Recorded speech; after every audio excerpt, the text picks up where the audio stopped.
I feel very inadequate now, Steve. I got to be honest with you. Why is that? Because you're sitting there with like the Jay-Z, microphone like spit thing, and I've got these like crappy little earpods in. I'm like, But look, I'm using wired headphones though. That's like so old school. Okay, all right. Well, I'll give you that. I will give you that. Like, where did you get those off? Like a JetBlue plane or something like that? They're like $10 I think those are white. I actually think those are white now. Yeah, no, these are like $10 marshmallow earbuds, but I love them. They're the only ones that stay in my ears. The AirPods won't stay in. All right. My ears are weirdly shaped. I don't know. Well, the last time you were on, you had these giant ass, like, what's happening, 1970s earphones on. And I felt really inadequate about that. I should start using the big headphones. I feel like at least those are stylish, and these are just practical without the style. Stylish? You think those are stylish? I don't know. I guess I'm like, I see people at the gym running with those, and I'm like, aren't those weighing you down? Like, don't those weigh like 6 pounds? It's resistance training.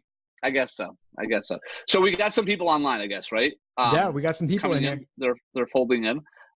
So quickly, let me first of all, thanks for filling my students. So I just, for everybody who doesn't know me, you probably know who Steve is. My name is Don Macaulay. I'm the president and founder of a company called Law Preview, which is a law school prep course owned by BARBRI. And I'm not the big topic or of discussion tonight. We have a blog on the Law Preview website that constantly is getting hits and questions about the LSAT, and I got to be honest with you, I have no idea.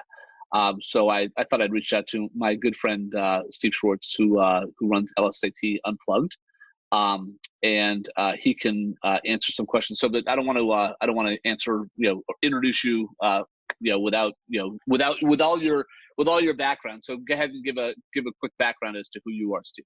Yeah, sure. Thanks, Don. Thanks for having me and organizing this. So for those who don't know me, my name is Steve Schwartz. I run the LSAT blog. I also host the LSAT Unplugged YouTube channel and podcast. I've been teaching the LSAT for about 15 years now.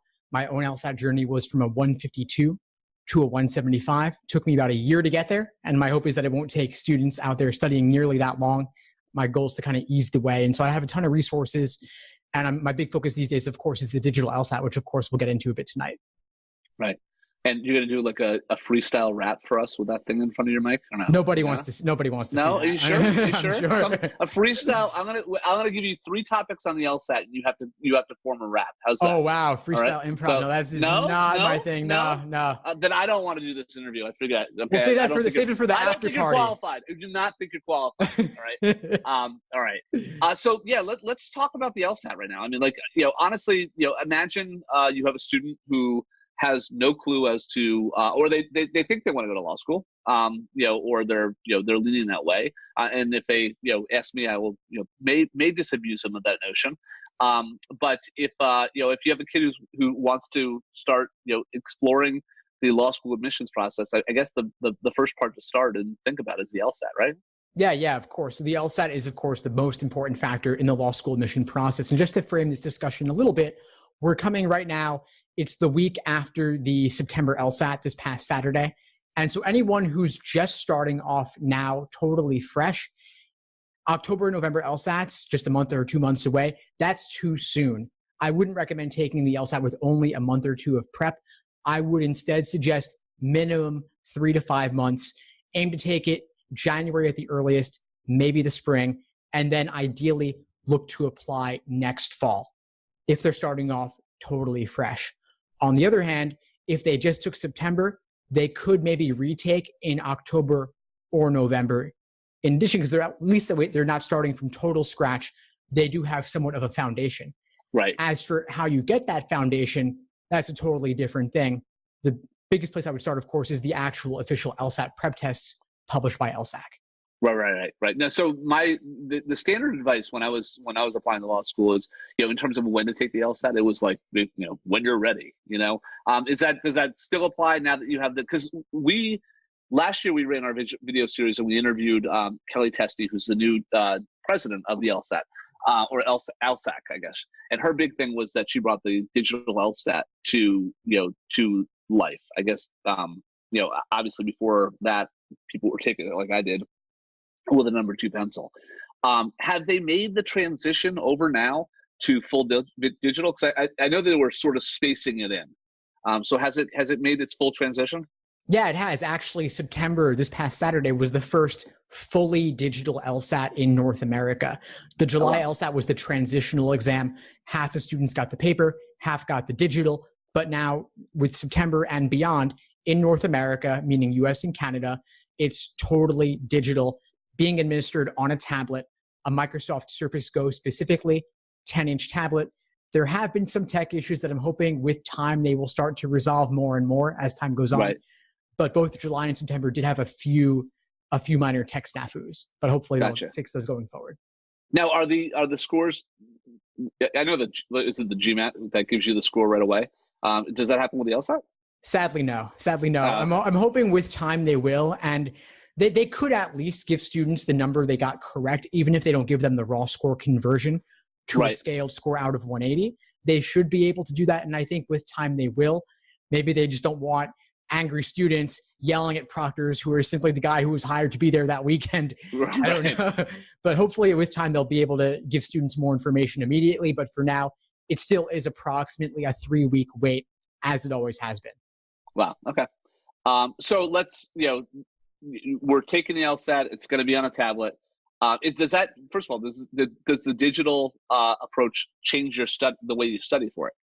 It should quite a bit, actually, of course, because the content doesn't change at all. It's still one section of games, 2 sections of reasoning, 1 section of reading comp. The questions are identical in style, in format, but the difference is, of course, you're now taking it with this new interactive digital interface where you can only see 1 question at a time, and you can't draw freehand on the tablet itself. You have to use LSAC's annotation tools, highlighting, underlining, and such.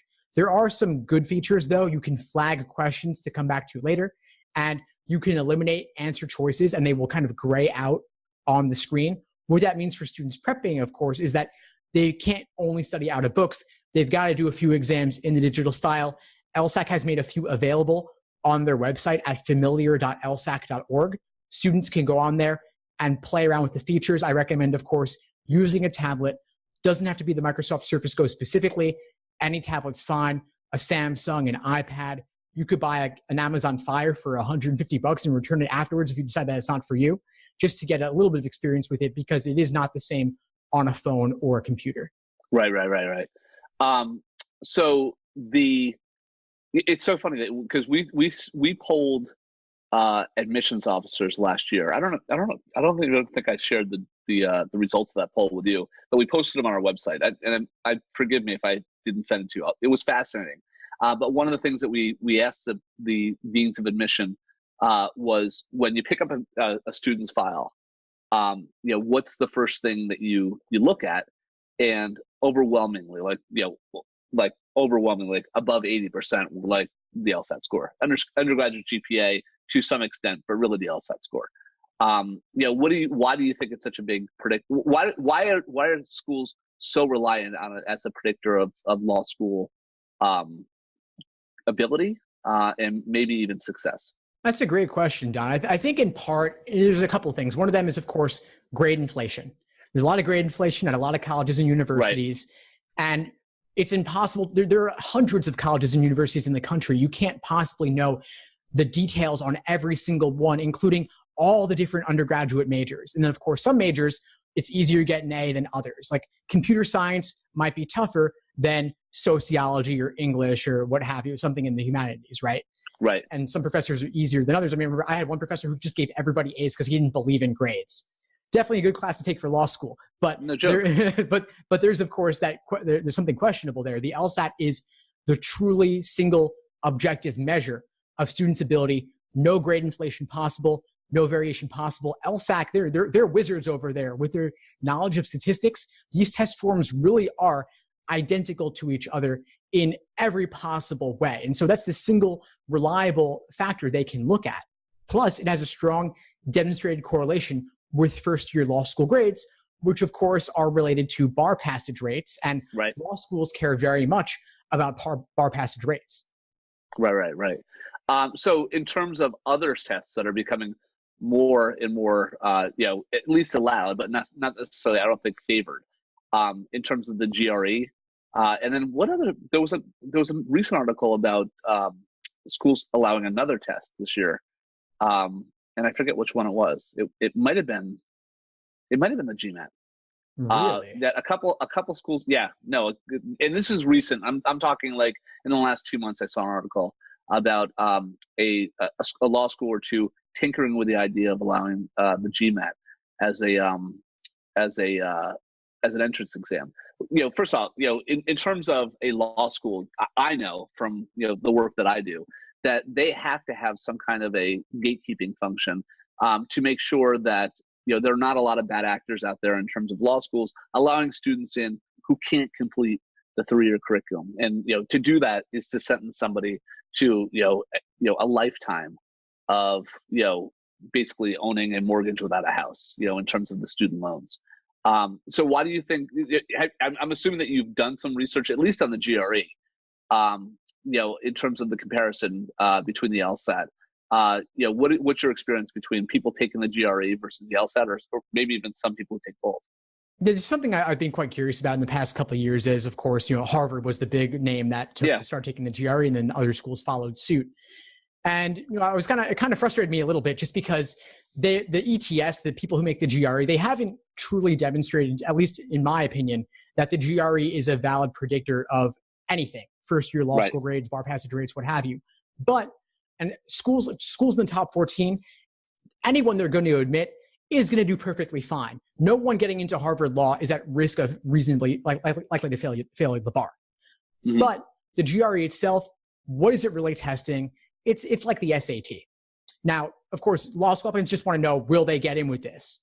I've talked to a handful of admission officers about this, and what they tell me is that they're taking less than 5% of applicants with GRE scores specifically. And those people usually have something unique in their background, probably a ton of impressive work experience where the law school just wants this person because of where they're going to go after law school. But if you're the typical applicant straight out of college, working as a paralegal, they want to see that you're serious about law school, and taking the LSAT and doing well on it is the best way to indicate that. Right. I mean, I think that also it also sort of, even though it started with Harvard,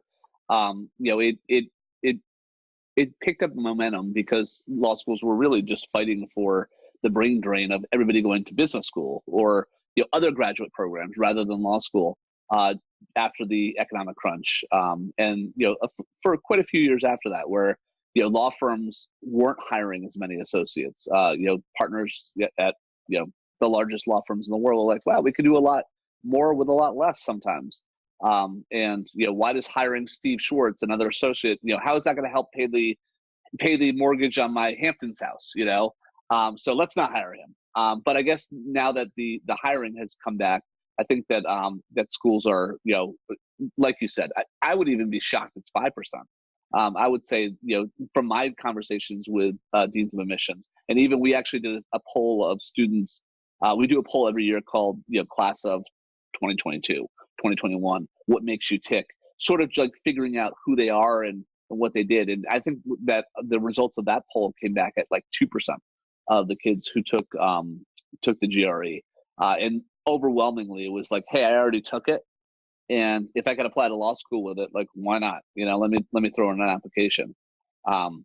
That's kind of what law schools are going for in a way, because they want to look more selective. And so if they can solicit more applications and decrease the percentage accepted, then that looks better for them in the rankings. So they say, send us your applications. Wait, you're talking about something that doesn't exist, though. Yield protection doesn't exist, right? Like there's schools that, I'm joking. In terms of that's what you're speaking about, right? Yield protection in terms of the number of applicants that apply, and then the number of applicants that they ultimately accept, and then obviously those who accept their offer, right? Going into the U.S. News and World Report rankings, which is a completely another part of the conversation. Let's get back to the LSAT though. All right. Sure. You're me, or you're a student who is serious about going to law school, and has to tackle the LSAT. How much time do you budget for that? Like, how much time would your son or daughter wants to go to law school next year? What advice would you give them from beginning to end? So let's say if they're in college or they're working, then they're studying for the LSAT on the side. I would say put in ideally 15 to 20 hours per week consistently, and build the foundation first. Get one of those books of LSAT exams. They sell them in books of 10 on Amazon for about $20 each. Get one of the recent ones administered in the past 5-10 years and build the foundation. I recommend a 5-step approach to studying. I call it the laser approach: learning, accuracy, sections, exams, and review.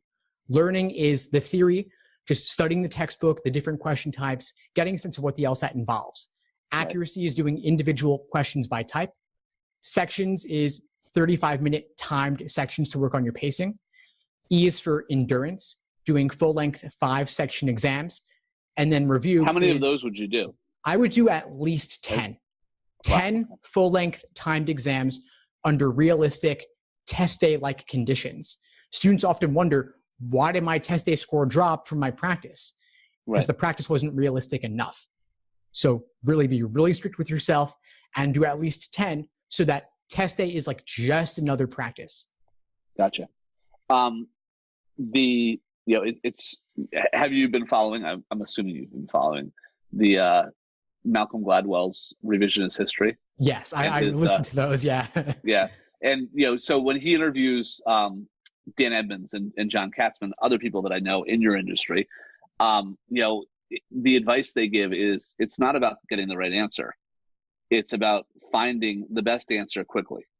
And is that sort of the idea behind the realistic timing and or making sure that you are doing these things in a time pressured approach rather than basically lazily going through the book and understanding the questions, trying to get the right answer, obviously, but not doing it in a disciplined, quick way? I think that, and I had my issues with that podcast, and we can get into that if you want, but I would love to. Yeah, sure. But I will say that they were correct that the time constraint is a major part of what makes the LSAT difficult. And on reading comprehension especially, it is about picking the best of the worst. The correct answer will not be worded in an ideal fashion, the way that you would have constructed it yourself. Right. But it is technically correct. Gotcha. So when we led this off, and I do want to get back to the podcast because actually, why not? What were your issues with it? I think that there is something to be said for being able to solve the questions quickly, and I felt like Malcolm Gladwell was saying the tortoise versus the hare. Let's root for the tortoises, get rid of the time constraint, loosen the time constraint. It's one thing to get the questions correct. It's another thing to get them correct under timed conditions. And lawyers, a lot of them do bill by the hour. And whether you're in a courtroom or not, there is value in being able to do something quickly.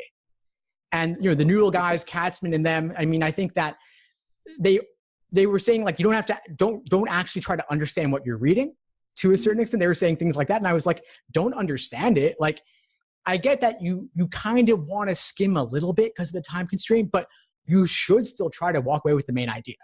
Right. Well, so you're speaking to a tortoise. All right. And I was not somebody who could parlay a 152 to 175 on the LSAT like you did, which I have to get back to figure out exactly how you did that. The laser approach, I'm assuming, is the foundation for that, but there's got to be some other things that you did.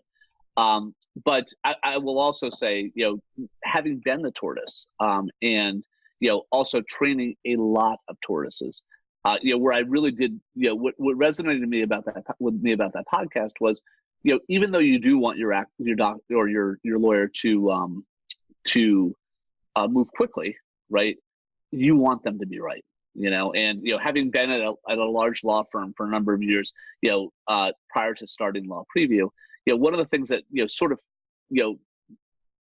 frustrated me was that you were rewarded for almost inefficiency, right? It was, Steve, don't give me what you think is the right answer. Give me what you know is the right answer. And when your reputation is trading on every case that you work on, right? Every matter, both inside and outside the firm, you want that lawyer to, understand every word that you say. So, like, in terms of, the LSAT as a predictor for, training our best lawyers in the world, I can understand that you wouldn't want your top lawyers in the country to race through an issue. Actually, none of them would. But for this one test, it's just frustrating, I guess, for at least from his approach, looking at it, saying this is how we're choosing the nation's best lawyers, is by how well they perform on this time-pressured exam. I thought it was fascinating. I really did. I thought it. Bill Henderson, another guy that I do know in the industry, he teaches at University of Indiana. I've sat on a couple boards with him, and I knew that he was doing that in terms of giving extended time on his first year and his upper level classes, the exams. And he's like, the quality of the exam answer goes up, which is great, but I'm also not a fan of the 24-hour take-home exam. I think that that's just cruel, in law school. But let's get back to you. So you went from the 150s to 175. How is that even possible? Because all the reading that I've done, or all the people that I've ever spoken to, is, in terms of retaking the LSAT, the chances of you moving up even 5 points, because it's such a big jump in percentile, is not very great. And I say not very great because I have no control of math. And that's why I went to law school. So I would imagine it's infinitesimal in terms of the size of. But how did you do it? How did you jump that big jump? Well, a couple of things I'll say. First off, that the average person who retakes does not go up that much, maybe a couple points. And I imagine that's because maybe they booked the exam, they were busy with college, busy with work, busy with family. They kind of procrastinated studying, didn't do that much. And then test day rolls around, it's something, it's a week away, I better crack the books. And they don't do that much. That's probably why most people don't go up on retakes. As for my own personal story, my score increase was largely because, like a lot of students, I did no studying before taking a cold diagnostic, and the results, of course, were discouraging. It's like taking a test in a foreign language. Of course, you're not going to do well. You don't know anything yet. All that tells you is that I don't know the LSAT, but it can be learned, and it is a test of pattern recognition. And for me especially, I was never a math person. Of course, I was a pre-law. So naturally, I bombed games. Games are not math, but they do relate in some way. I didn't know how to diagram. I didn't know what they were really asking for. I didn't know how to make inferences. I didn't know the contrapositive barely. And so it was natural that that section would just be a big fat zero practically. Blind guessing. Now, the LSAT is a test of pattern recognition. That's really what it's all about on every section. And so how do people deal with the time constraint? It's because when you're looking at a new question, you're not really solving that question. You're solving all the questions like it you've ever done in the past. And before, So you're relating it back, even subconsciously somewhat. There aren't that many methods of reasoning on the LSAT. There aren't that many new things under the sun. They reuse old stuff all the time. And that gets to their ability to equate the exam pretty well, right? Exactly. So just for the audience, can you explain to the audience what the difference between scaling, equating, and doing a curve is? Yeah, sure. So test equating is the process by which LSAT ensures that any new LSAT test form, meaning new 4-section test, LSAT prep test, will relate to all the previous ones, so that a 170 on the October LSAT is considered identical to a 170 on September and a 170 on March and June and so on, that all tests are roughly equal. Now, a curved exam is like when you go in for a final in college and you want to sabotage the guy next to you, because if he does worse, then you do better. That sort of thing, where there's competition amongst people in the same pool. The LSAT doesn't want everyone backstabbing each other, so they kind of equate it all behind the scenes. That's part of why it takes 3 weeks to get your score back, because they want to make sure that people performed as expected for them to scale from a raw score, which is like maybe you got 10 questions wrong out of 100, that would equate to roughly a 170 out of 180. Now, let me ask you this. So in terms of, in my day, the idea was you take the LSAT only once, right? That law schools were averaging scores. That's not the case anymore. Correct. They take their, why penalize themselves? I guess they thought, just like colleges will take the highest score. I don't know if I don't think they super score them, but like they do, like some colleges will. But they will take the best score now. The overwhelming majority of the law schools. I don't want to speak for all of them, right? Yeah, pretty much all of them. Yeah, that change happened in 2006. Now, the American Bar Association only requires the highest score to be submitted. Gotcha. Now, in terms of, with that, what are the advantages or disadvantages, and when should you cancel your score? In terms of cancel your test? Yeah, I kind of wish they would get rid of the canceling option. I think it creates so much unnecessary stress for students. And yeah, if something went horribly wrong, like you misbubbled something, which isn't really possible on digital now anyway. But if you like totally bombed an entire section or just blanked out, had a panic attack, got sick, then, and that you did terribly, then you might want to cancel. But otherwise, if you have that vague sense of unease that things could have gone a little bit better and you didn't do as well as you could have on this one game and later you figured out a better way to solve it after the fact, that's the sort of thing that would be nice to happen. But just retake. They don't want your explanations on an addendum of how you could have done a few points better, but your dog got sick and you ate your LSAT book and whatnot, right? Like just retake it. And now with 9-10 tests a year, practically every month, there's really no excuse not to retake if you think you could do better. And that's where I think the canceling naturally for me leads into retakes. Because if it didn't go well, just take it again. And especially this fall, you've got October and you've got November ahead of you. Plus even January is still okay. Right. So in terms of the writing sample on the digital LSAT, how are they handling that? Yeah, so that's actually a big format change. It's no longer on test day itself. Instead, it's on your own time, whenever you want. It still is timed, it still is 35 minutes, but you're not doing it at the test center anymore.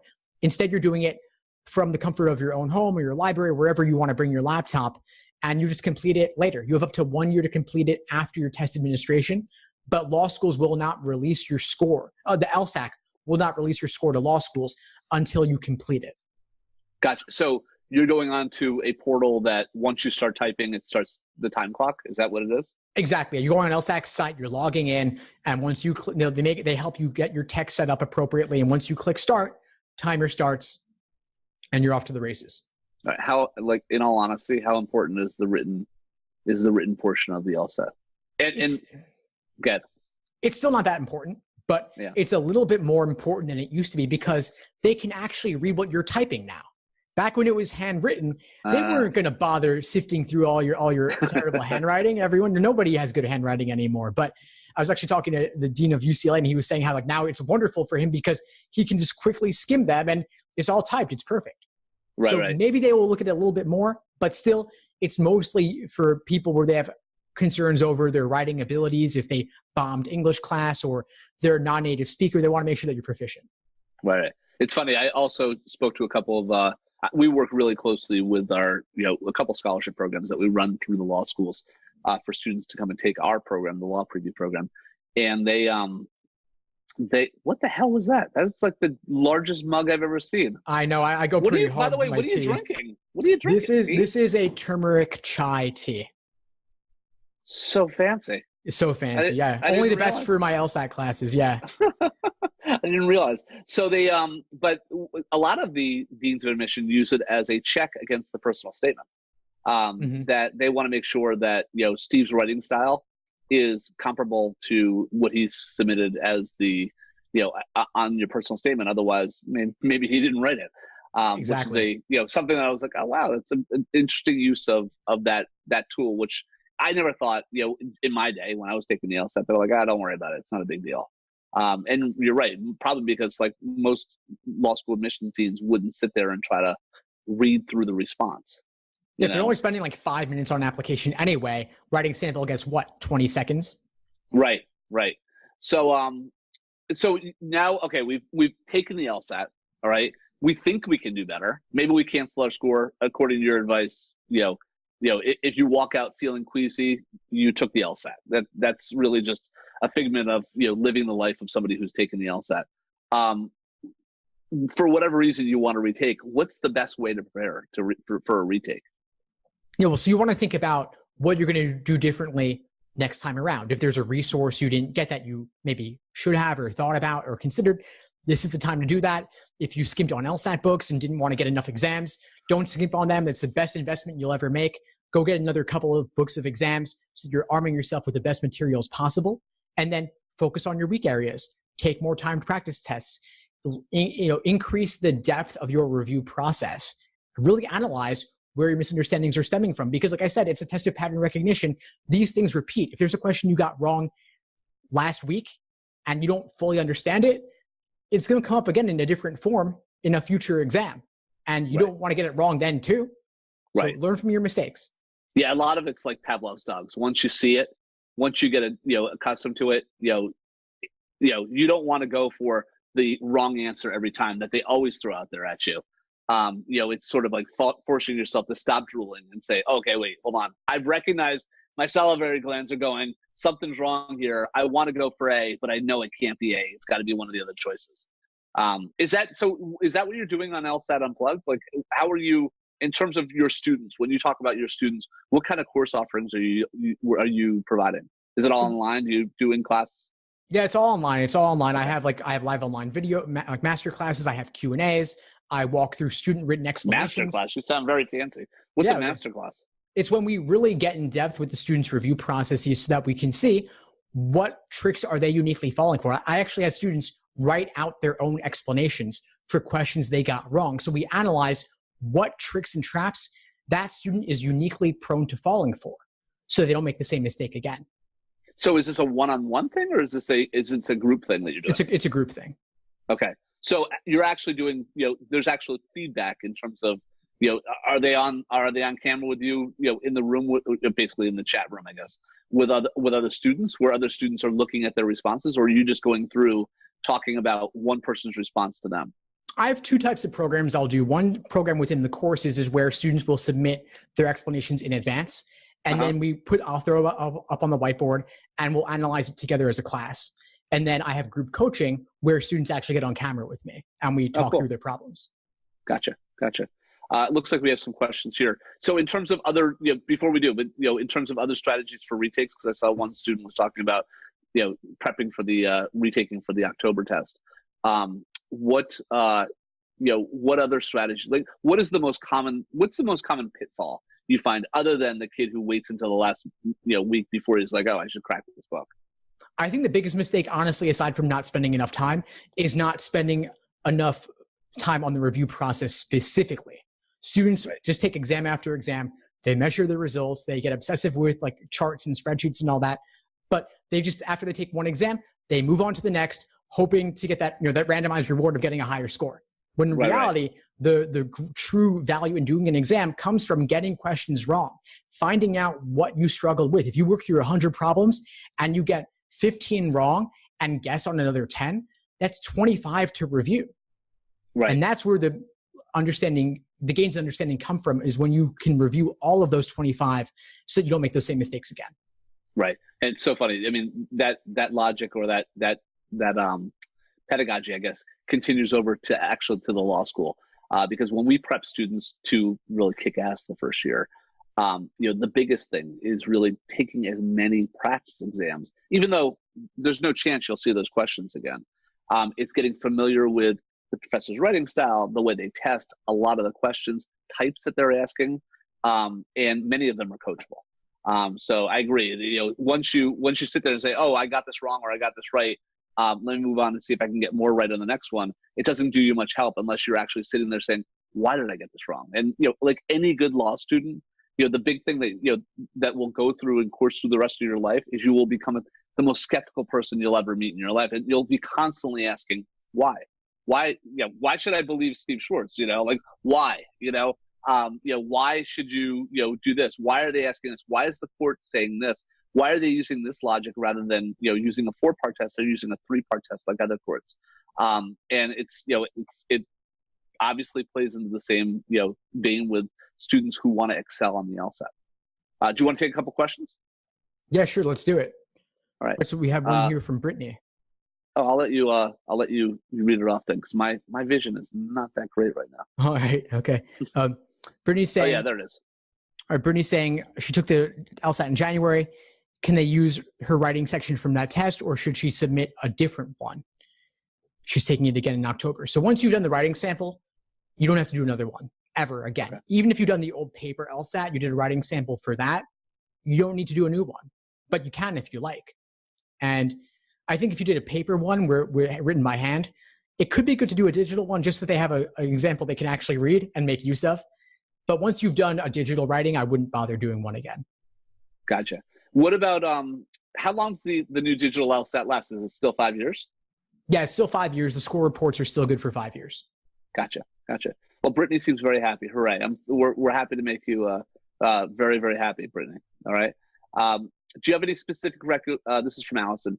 Do you have any specific recommendations for the prep books? Now, you mentioned the LSAT real tests that you can pull off of Amazon or the LSAT website. But what other books do you recommend? Yeah, so the LSAT prep tests are, of course, the most important. Other than that, I think any of the well-reviewed ones would be fine as long as it's using real LSAT questions and it's published by a company that specializes exclusively in the LSAT. Like, you don't want to use LSAT for dummies or something like that, where they're using fake problems that contain mistakes and errors and typos. And the simulated LSAT questions rarely ever come close to the real thing. And if they contain mistakes, then you're just confusing yourself even more. All right, geez. What happened to all our questions? I thought we had 4, but I guess it's just 4 comments from the same people. I guess your volume was down a little bit, Steve. So I don't know. Was it? Yeah, let me see. Maybe that giant splatter thing in front of your mic. See, maybe you're a little too high tech for us. Just for show, really. It doesn't actually do anything. Are you ready for your freestyle rap? Are you? No. Dude, it's not happening? No, I'm having tech issues, Don. I have to sign off. What? I was going to bring Jay-Z in with that thing and rap battle you about the LSAT. Well, I am in Brooklyn here, you know. Well, I'll let him know. Maybe next time. So let's see. There's an LSAT every September. I'm targeting the law school for fall of 2021. I'm trying to figure out a study plan that will utilize all of my prep time. So that's a good question. I mean, like, so you've got about a year. You're about 2 years out. In terms of start date. This person, Stephen, would want to be applying probably, obviously next September. If you have a full year to wait on taking the LSAT, how would you manage your time? Well, that's awesome. You mentioned what? You said 15 hours a week, right? Is that the number? I forget. Yeah, so I would say 15, 20 hours a week. And obviously, if you're studying over the course of an entire year, you could dampen that down a bit. But for someone like this who's got a year to study or a year before they apply, I would say aim to take the LSAT in the spring and then retake it in the fall if you need to. You could aim to take it, we're in September now, you could take it in March, then potentially retake it in July. And then if you're still not good, go for September. But I would really aim to go for a 6-month timeline and see how that plays out. Right. In terms of budgeting, like how would you say, look, I'm going to go in there and I'm going to kick ass and master the reading comprehension section. And then once I've done that, then I will turn my attention to logic games.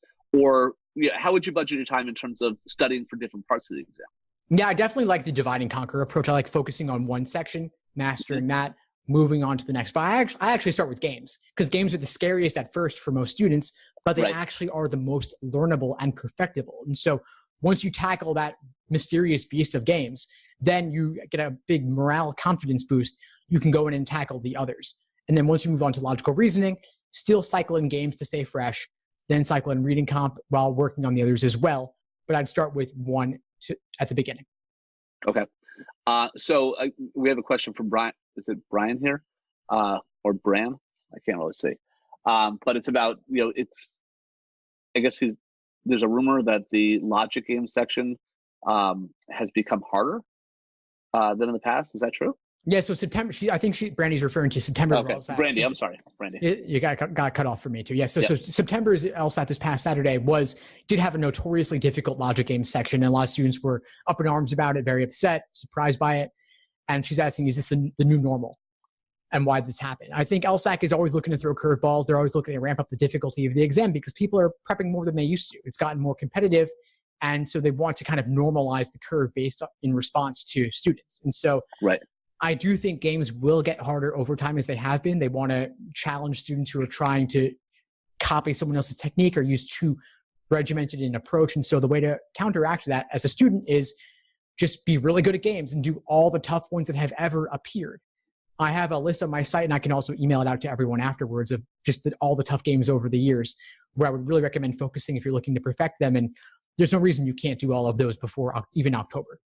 Right. So just so the students know, because I'm going to post this as a video later on, what site, where would they find that list on your site? So this is on my site, the LSAT blog. I have an article titled like Weird Curveball LSAT Logic Games. Right. Okay. And I mean, is it a possibility that really hard section was the experimental? Are they still doing the experimental? They are still doing experimentals, but what Brandy's referring to is the real scores section. Damn. Sorry, Brandy. All right. I would have said like, well, maybe the optimist in me is like, yeah, that was the experimental section. Don't worry too much about it. But I guess maybe you have to worry a little bit. So I guess you mentioned before about doing some kind of rudimentary, highlighting and underlying on the digital tablet, right? And there's a question about how do you diagram if you need to diagram a logic game. Yeah, sure. So to be clear, the digital LSAT has underlining and highlighting features, but I don't love them. The stylus is not that responsive, or the tablet's not that responsive to the stylus that they give you when you're. Did you actually take it? Did you actually take it on the? No, I haven't done the digital personal. I've only done it on my own. But gotcha. The stylus that they give you is not that responsive to the is not that doesn't work that well with the tablet. So gotcha. You could use your finger if you want, but even then it's not that precise. And so I would instead just use the scratch paper on the side. You can use a pencil or a pen, and they give you a booklet of about 12 to 14 pages, 8.5 by 11. So just do all your drawing there. And you kind of do have to go back and forth a little bit, but you can simulate that using even a prep book. Have your book, have separate scratch paper, and don't write on the book. Magic. Right. It's that simple. And you were doing the same thing before. I mean, they gave you scratch paper before when you were taking the written exam. They actually didn't. You had to use only the booklet. Oh, okay. Yeah. You did that's right. You did it in the booklet, right? Yeah. Gotcha. There's a question here about taking the LSAT multiple times. And I guess it's, common, urban myth is that it's frowned upon by taking it too many times. Is there an ideal time? Is that, in terms of your experience with admissions, law school admissions, is that true? Well, obviously taking it once and getting a 180 is way better than taking it 5 times and only getting a 180 on the 5th time. But if you can improve, then it's worth retaking. They'd rather see a higher score, even if it means retaking. And there is a limit on that. I think 6 or 7 times, it looks like a little too much, but taking it even 3 or 4 times. It looks like a belt with suspenders. That's the kind of attorney I want to. That's the kind of guy I want to hire. It's like I'm gonna do everything I possibly can. All right. Yeah. I think 3 or 4 times is totally fine. And if you can improve even a couple points, it is worth it. And you can also postpone if you're not ready, or withdraw if you're not ready. And so if the test week rolls around and you're not feeling that great, that doesn't have to be a take for you. Law schools will never even know that you were registered if you. They won't know that, right? They will see the canceled score, though, right? Well, they'll see that you canceled. I don't know if they see the score. They see They see cancellations. Nobody ever sees the score of a canceled exam. But if you withdraw before the exam or postpone before the exam, they will never even know that you were registered. So that does not count as a take. Right. In terms of like retaking, I'm just wondering, now that it's being offered so many times via digital, is a month really enough to say like, okay, I took it in September, I want to retake it in October? Is that really enough? Assuming the average person is, either, I mean, maybe if they're a senior in college, where you have more control over your schedule, and you really can buckle down and study really hard for a month. But imagine, the average age of people going to law school now has, increased dramatically. Most of those folks are probably working. Is a month really enough, or what would you recommend? Again, this is not you. This is your kid that you're advising about retaking the LSAT. Yeah, no, that's a fair point. A month is not that much time, to be fair. And of course, if someone waits the 3 weeks to get their score back, then they only have 1 week to actually study. Right. Not a great idea, of course. And so if September didn't go well, definitely keep studying. Don't maybe take a couple days off, but really try to just buckle down and focus.